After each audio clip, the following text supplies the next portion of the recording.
করিস রে দুবা? কেন চাই? তুই না হাই সেকেন্ডারি পাস করছিস, তুই আর এটা বসে বেটি হাই সেকেন্ডারি পাস করি এখানে নার্সের চাকরি করছিস। 6 লাখ টাকা দিয়ে ঢুকিয়ে দিছুম, ট্রেনিং শেষ হলে একেবারে পাক্কা।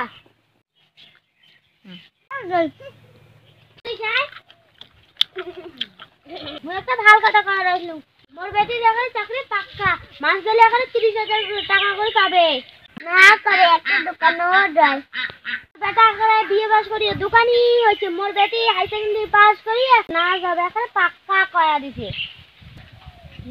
খুশির কথাটা তো সবাইকে দিলু।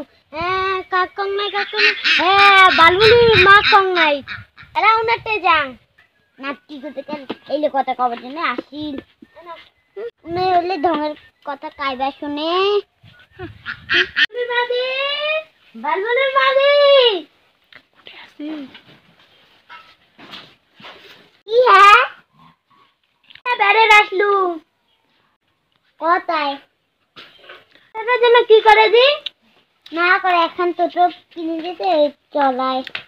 মোর বেটিটা হাই সেকেন্ডারি পাস হয়েছে, নার্সের চাকরি, মাস গেলে 30,000 টাকা পাবে। আমরা এখানে 6 লাখ টাকা দিয়ে ভর্তি করে দিছি, চাকরি আগে পাক্কা। আসিল কোথা কেন না চেটাং চেটাং করে কয়টা কথা কয়ে গেল। উনার বেটি চাকরি পেয়েছে, মুই কি করি? মুই কি উনার বেটি টাকা আমি খাইনি নাকি? তোর বলে আজকে চাকরি পাক্কা হওয়ার কথা ছিল, হয়েছে তাই? শুনবা মোর বেটিটি এখানে কি লক্ষ্মী, মোর বেটিটি এখানে নার্সের চাকরি করবে। আমার না চাকরিটা হয় না, হসপিটালে পড়ে আর নার্সে না লাগে। আমরা একটা চাকরির অফার করছে, ঝাড় দেওয়া চাকরি। এলে কি কথা কওয়া যাচ্ছিস? হ্যাঁ মোর 6 লাখ টাকা জলত গেল। হে ভগবান ভগবান, মোর বেটি নার্সে চাকরি পাইছে, মুই এখানে পাড়ার সবাইকে কসুম। এলা কি হল মুই পাড়ার তো কাউকে মুখ দেখে পাই না।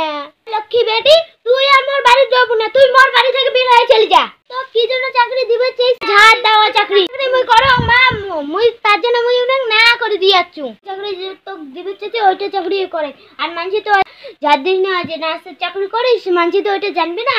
তুই মানসিক সবাইকে কয়ে বেড়ান মোর বেটি নার্সের চাকরি করে, মোর মান সম্মানটা বজায় থাকবে। বা ভগবান মোর জীবনটা নষ্ট হয়ে গেল, তুমি গেলে কি করলে?